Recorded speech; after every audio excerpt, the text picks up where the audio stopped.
लंका विजय के पहले ही श्री राम की सेना के सामने अनंत सागर चुनौती देते हुए उछाल मार रहा था।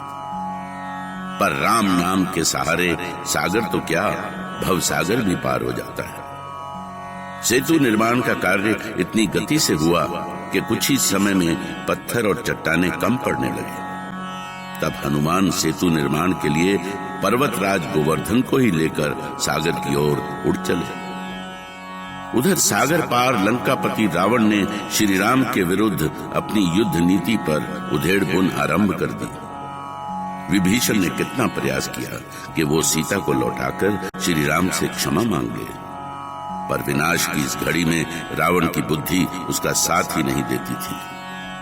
और तब विभीषण के पास श्री राम की शरण में जाने के अलावा और कोई रास्ता नहीं बचा था।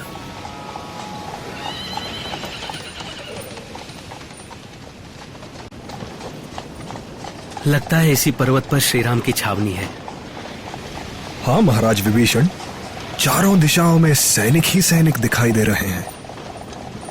ये सभी अवश्य ही श्री राम की सेवा में है। इसका अर्थ है हम भी जल्दी ही श्री राम की सेवा में पहुंचने वाले हैं।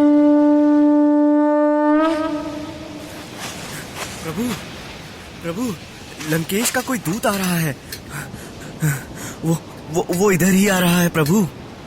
भयभीत होने की आवश्यकता नहीं है सैनिक, मैं देखता हूं उसे। आप कष्ट न करें कुमार लक्ष्मण, मैं देखता हूं। लगता है उसका अंत मेरे हाथों ही होना है। क्षमा करें महाराज सुग्रीव, मेरी गदा कई दिनों से शांत है। यदि आपकी आज्ञा हो तो मैं जाकर देख लूं।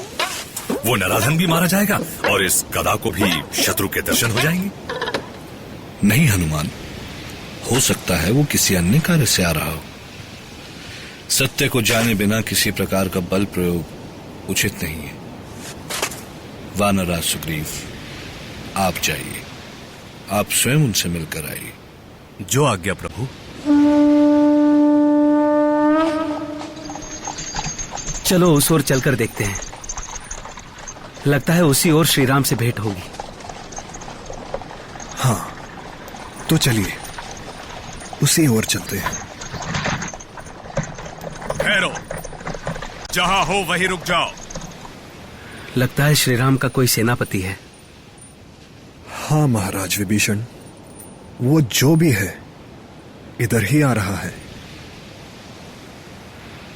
कौन हो तुम लोग? क्रोध न करें, हम श्री राम के शत्रु नहीं, मित्र हैं।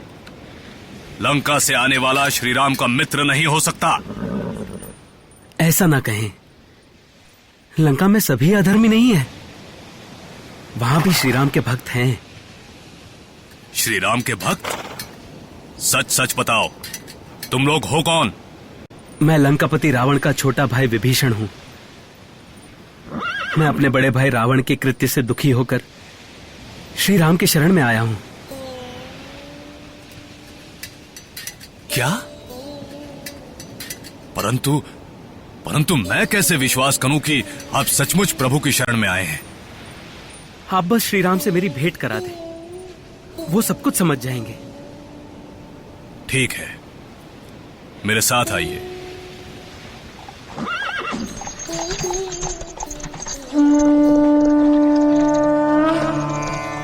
सदरते ही आगे करीबानर, चले जहां रघुपति करुणा कर।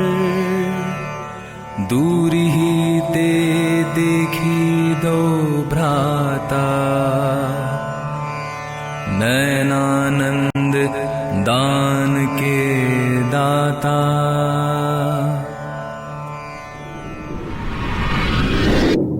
प्रभु, लंकापति रावण के सहोदर भ्राता विभीषण आपकी शरण में आए हैं।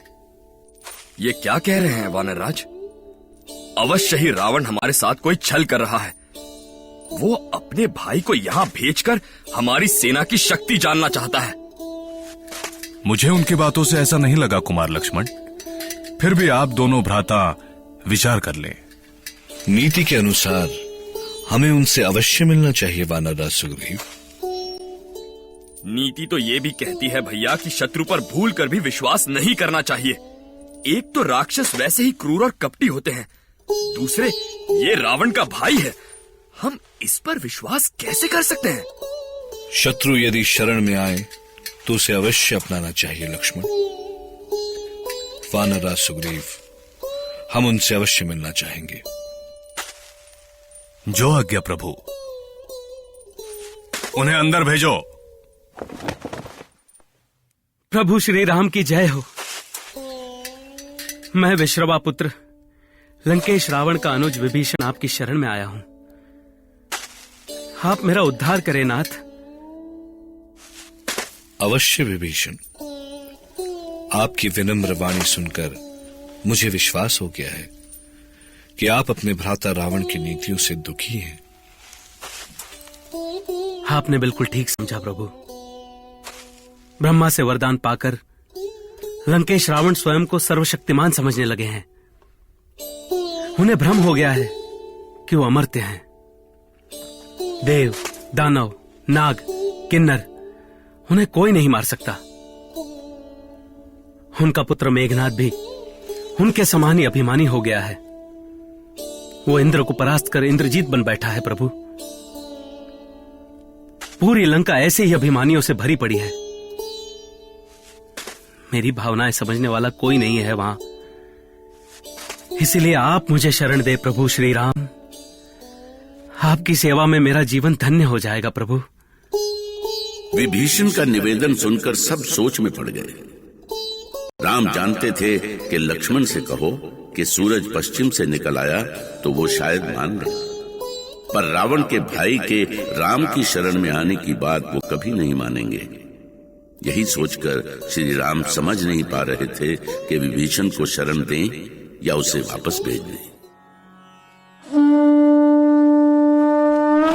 लक्ष्मण, विभीषण न्याय की आशा से हमारे पास आए हैं।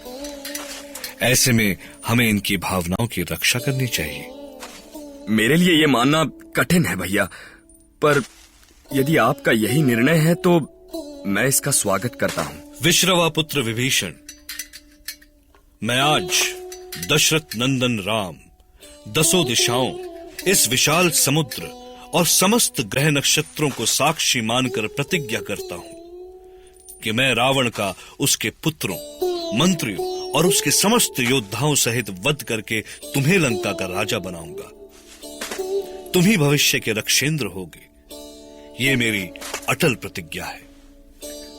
श्री राम की जय। धन्य है आप श्री राम प्रभु, धन्य है आप।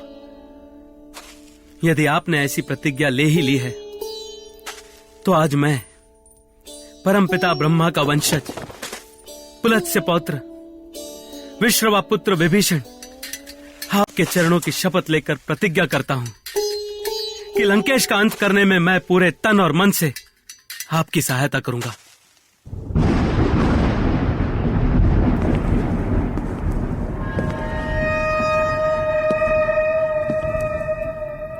विभीषण से मेरा विरोध वैचारिक है मंदोदरी। वो चाहे जो भी करे, मैं उसका भला ही चाहूंगा। पहले तो आपने उन्हें शत्रु बना लिया और अब उनके भले की बात कर रहे हैं। मैं विभीषण का शत्रु नहीं हूं मंदोदरी। वो मेरा भ्राता है और सदैव भ्राता ही रहेगा। जब उनके प्रति ऐसी सोच है तो आपने उनकी बात क्यों नहीं मानी? संबंधों की मर्यादा और राजनीति दोनों में बहुत अंतर है मंदोदरी। विभीषण नहीं जानता है कि हमने ये लंका कैसे बसाई है। तीनों लोकों से लड़ा हूं मैं इस लंका के लिए, रक्ष संस्कृति के लिए। तब बना हूं मैं लंकेश। और विभीषण ने लंकेश की गरिमा और मर्यादा दोनों के साथ। गरिमा और मर्यादा का ध्यान होता आपको तो देवी सीता का हरण नहीं करते। शूर्पणखा के झूठ और बहकावे में आकर तुम्हें शूर्पणखा के आंसू और उसकी पीड़ा झूठ लगती है? उसके मन की व्यथा का भी अनुमान नहीं है तुम्हें? आप ये मत भूलिए महाराज कि शूर्पणखा एक नारी है और एक नारी के मन की व्यथा एक नारी से अधिक कोई नहीं समझ सकता। यदि तुमने उसकी पीड़ा समझी होती तो ऐसा लांछन नहीं लगाती उस पर। वो देवी सीता को मारकर राम से विवाह करना चाहती थी स्वामी। जैसा राम के साथ हुआ वैसा आपके साथ होता तो क्या आप सहन कर सकते थे इसे? ये सच नहीं है मंदोदरी, ये सच नहीं है। शूर्पणखा का सच मुझसे अधिक कोई और नहीं जान सकता। उसके मन में राम के लिए प्रेम नहीं प्रतिशोध है, और उसका प्रतिशोध उसका भ्राता लेगा। जैसे तुम्हें अपने पति पर गर्व है वैसे ही शूर्पणखा को अपने भ्राता लंकेश पर गर्व है, और मैं उसके इस गर्व को आहत नहीं होने दूंगा।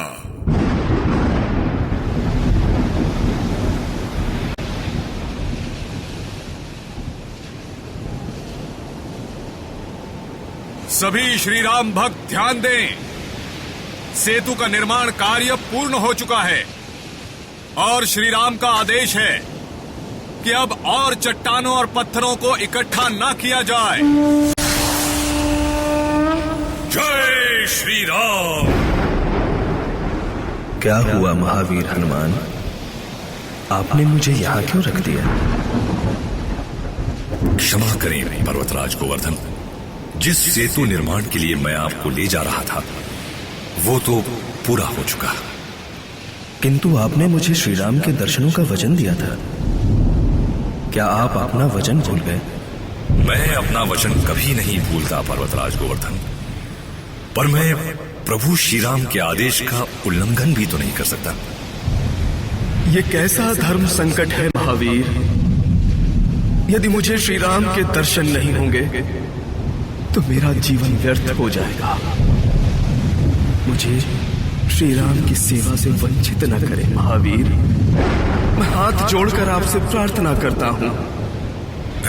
ऐसा न करें पर्वतराज, मैं प्रभु श्री राम से आपके लिए उचित आदेश लेकर आता हूं, तब तक आप मेरी प्रतीक्षा करें। जय श्री राम। सेतु का कार्य पूरा होने से सभी राम भक्त आनंद से भर गए। सारी सेना वहीं समुद्र के तट पर खुशी से नाचने लगी। श्री राम ने नल और नील को सेतु निर्माण में सहयोग के लिए हृदय से लगा लिया, किंतु ये नल और नील भी जानते थे कि समुद्र पर सभी पत्थर श्री राम की कृपा से तैर गए थे। अभी श्री राम की जय जयकार ही हो रही थी कि तभी महावीर हनुमान वायु मार्ग से श्री राम के पास पहुंचे। राम